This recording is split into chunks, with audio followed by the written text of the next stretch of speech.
Implant सर्जरीची तयारी सुरू आहे का? येस. पण डॉक्टर, डेंटल इम्प्लांट्स बद्दल काही शंका आहेत आम्हाला. डेंटल इम्प्लांट्स ही टूथ रिप्लेसमेंटची आजची अत्याधुनिक अशी टेक्निक आहे. त्यामुळे याबद्दल काही शंका किंवा डाऊट्स असणं अगदी स्वाभाविक आहे. चला आपण आज डेंटल इम्प्लांट बद्दलच्या सर्व शंका दूर करूयात. डॉक्टर, इम्प्लांट बसविताना वेदना होतात का?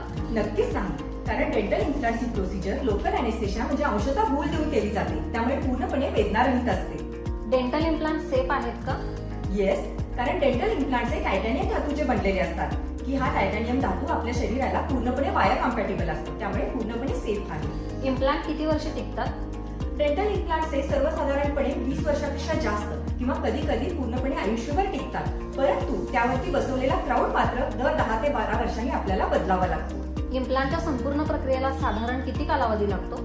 डेंटल इम्प्लांट सर्जिकली प्लेसमेंट केल्यानंतर साधारणपणे 2.5 ते 3 महिन्यानंतर आपण त्यावरती क्राऊन किंवा कॅप बसवू शकतो. म्हणजेच पूर्ण प्रोसिजरला आपल्याला 3 ते 4 महिने लागतात. इम्प्लांट करण्याचं योग्य वय काय? वयाच्या 18व्या वर्षानंतर आपण कधीही इम्प्लांट करू शकतो. Thank you doctor. Yes, dental implant संबंधी आपल्याला जर आणखी माहिती हवी असेल किंवा आपल्या जर आणखी शंका असतील तर आपल्या मगदूम आयवा डेंटल हॉस्पिटलच्या YouTube पेजवरती आपला डिटेल व्हिडिओ आहे, तो आपण नक्की पाहू शकता. आणि अशा अधिक माहिती करता आपण नक्की फॉलो करा मगदूम आयवा डेंटल हॉस्पिटल. हसत रहा, निरोगी रहा.